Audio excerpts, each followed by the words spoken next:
Hi Mel. I thought I'd do this because it might be a bit easier to just talk through it rather than writing a massive email. So yes, the answer to your question is legally you should set it up as a business because you're selling products to with the intention of making a profit, which should be taxable. But at the moment, obviously, you're saying that you've not made a profit because of the initial startup costs, etc. So you wouldn't have to pay any tax if you've not made any profits on what you're selling. So the easiest way to do this is that you can set up as self-employed through the government website, and it'll tell you what each step that you need to go through in relation to setting up as a self-employed and then registering for self-assessment tax, which looks like it's the last step. The form that you have to do each year for self-assessment tax is quite laborious. It's hard work. So in the past, whenever I've had a business or businesses that I've run, particularly in my younger days, always used to employ an accountant to work all of that stuff out for me. And I'd keep like the financial records, I'd keep the receipts for things that I've bought, and I'd keep a copy of the receipts of the stuff that I've sold. And I'd put it all in an order so they haven't got to deal with all of that paperwork. It just makes it a little bit quicker, and it means that you can kind of manage your finances. You're much more on top of your finances on a day-to-day basis rather than just leaving it all to the end. And I'm sure you're doing that anyway because it's the most important thing for any business owner is the amount of money that you've got to kind of reinvest or to grow your business. So the best way of doing it is to go to the government website, and I think I'll just put into Google set up a self-employed, and it'll take you directly to here. You can see the link at the top. If you go there, then it will tell you what you need to do for it. But like I say, this last stage, when you do register for it, and you obviously have to register for self-assessment tax, if you don't fill out the form when they want it by, because the end of the tax year is in April, so you want to be starting to do that form or get an accountant to start doing that process well before April, so that you don't file your tax returns late.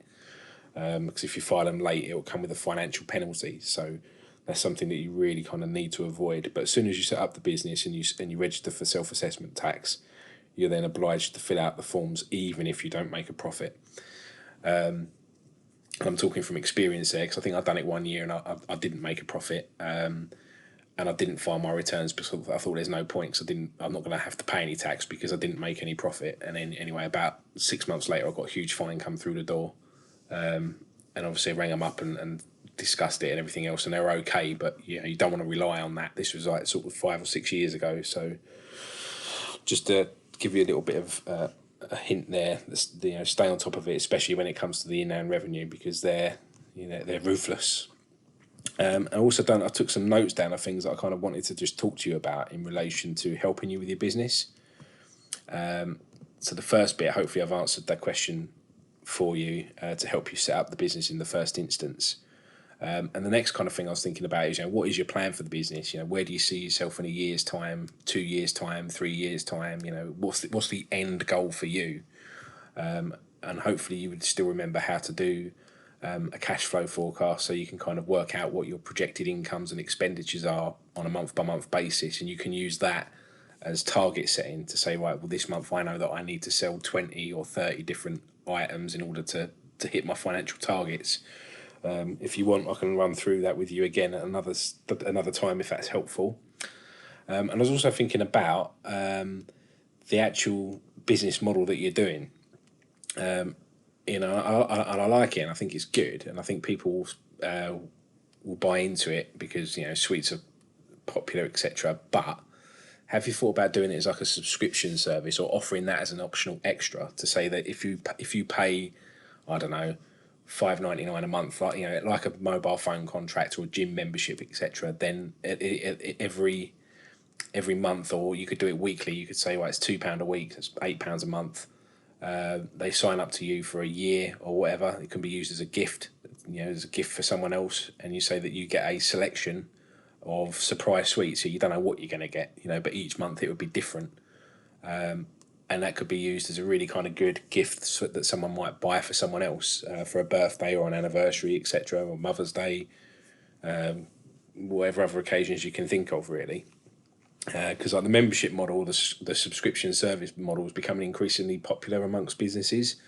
And if you ever look at if you have a look at Marsh Farm, there's a guy there called James Sinclair who owns it. He's a similar age to me, and he does a load of stuff online on YouTube about how to set up and run a business. All free to watch videos. If you put in James Sinclair onto YouTube, really kind of endearing character who would inspire you to kind of like think of different strategies, etc. And if you ever look at the Marsh Farm, I think they've got a new shop they've just opened, the Marsh Farm shop. Where they just source all their products from local suppliers. And they're trying to do that as a subscription-based service as well. So a bit like Costco, you pay a membership fee and you get exclusive discounts. Just something that you could think about for your business. With your logo, when I see it on my computer, I don't know, or my phone, I've looked at it on both. It's very faint. It's actually quite difficult to see. It might be because of my age and my eyesight deteriorating. Who knows? But you might want to think about livening that up a little bit, just so it's a bit more. It says who you are. If I show you, no, I can't show you on here, but I don't know if you've seen the same thing or not. Next thing to think about is suppliers. Where are you buying your stock? Are you buying it? Are you paying full recommended retail price? Are you going into sort of like supermarkets and you're paying sort of top whack for it? Because I don't know what sort of volumes you're dealing with. If you're buying sort of 20 quid at a time, or whether you've got the capacity to bulk buy.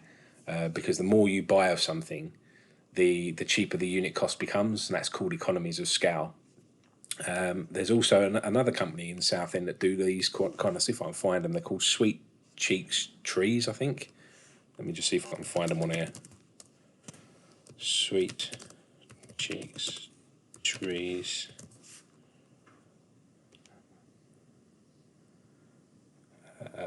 Sweet. This is the business. Bespoke luxury edible trees for all occasions. And they look like this. I can put you in touch with the lady that runs this business if it helps, because she lives just around the corner from me and she works at the college. But she might have some sort of connections or contacts in order to share in relation to where she buys her stock from. How much she's sort of paying for different items, etc. So that might be worth thinking about to try and keep your purchasing costs low, which will then give you greater profits.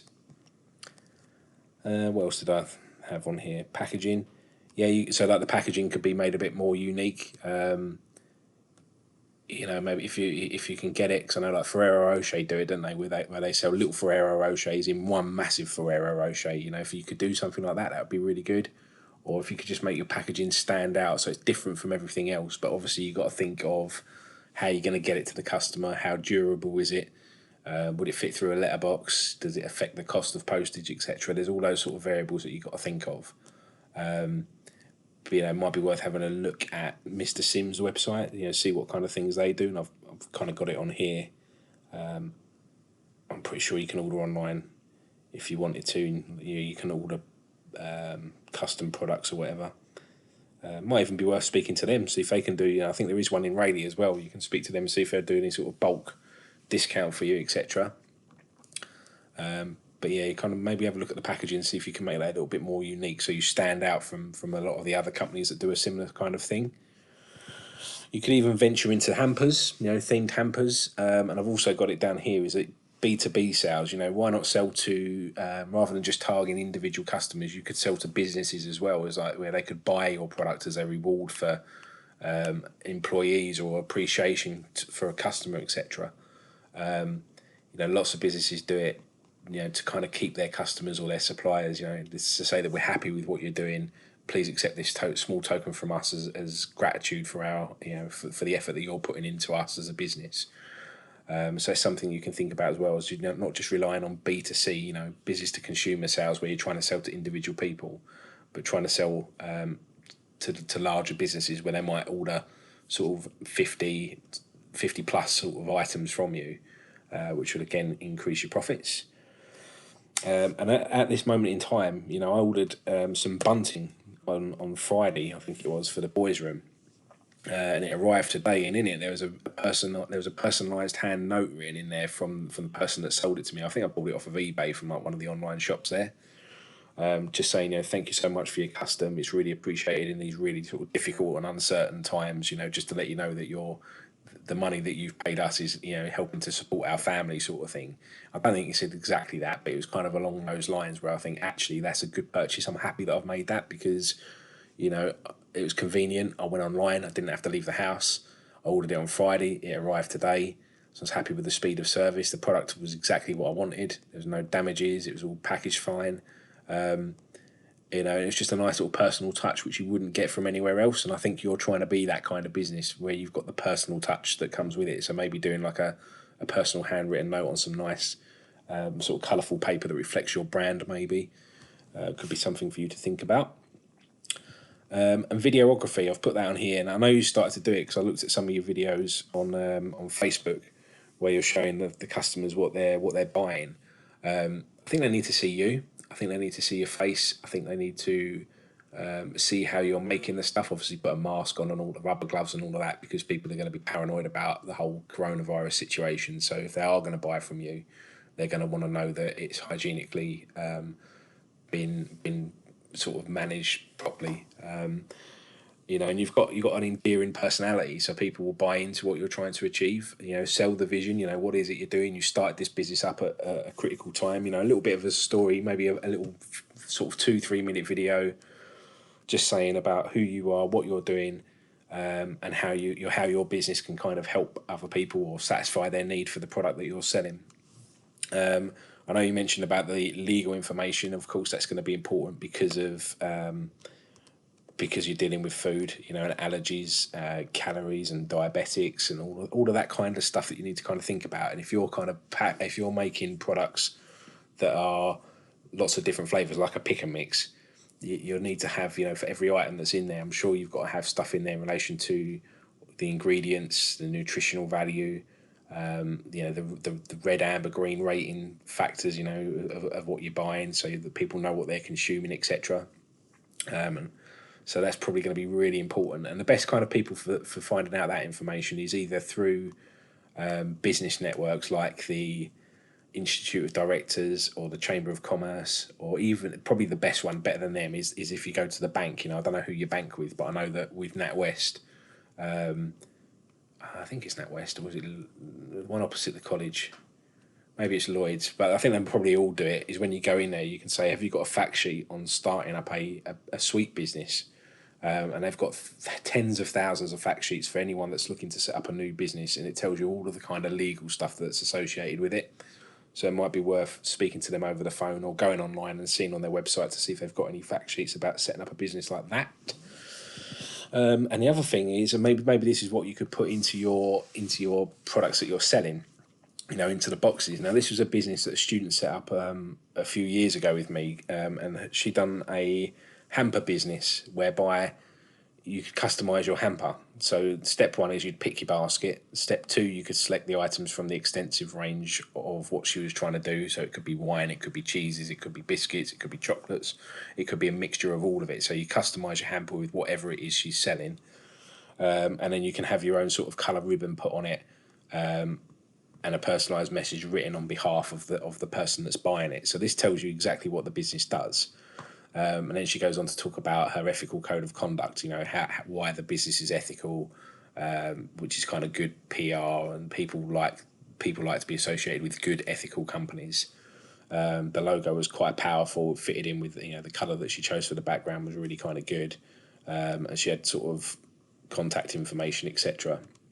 And on the second page, and this is like a leaflet that will fold 3 ways, and you get it printed on sort of either sort of some sort of shiny paper, so it kind of says that it oozes a little bit of class, you know what I mean? So I don't know if you know this student, but her name is Tia, and she tells us a little bit about her, which is really good because it sets the scene really well, and people will then kind of buy into you and what you're trying to achieve. So by all means, think about something like that. And one of the other most powerful things is testimonials, or her tell a friend, which fits in again really well with her branding.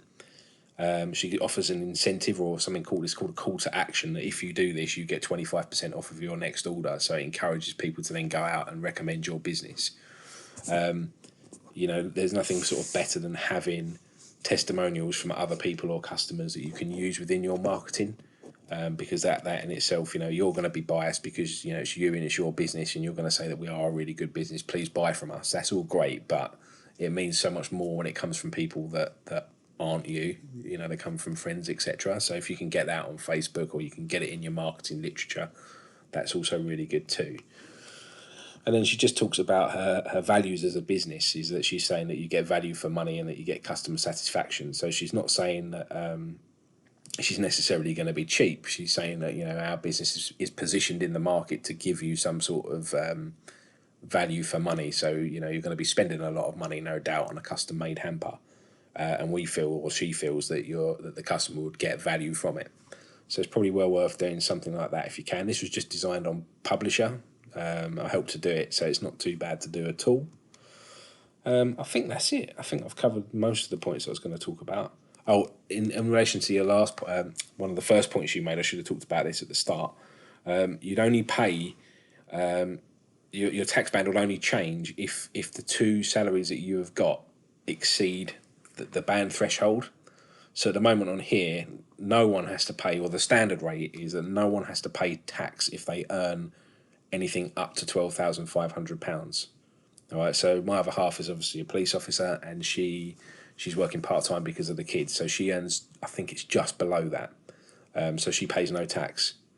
But as soon as she starts increasing her hours, or when the kids get older and they go back to school, then she's probably going to sit in this bracket here, because she'd have gone full-time, she'd have increased the number of days that she's going to be working.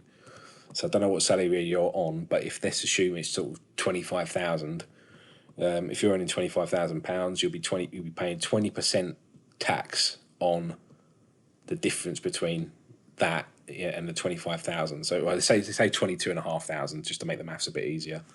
So if you're earning £22,500, you'd pay 20% tax on the other £10,000 that you're earning above this amount of money here. So you don't pay 20% on the whole lot, just on the difference between this and whatever you're earning.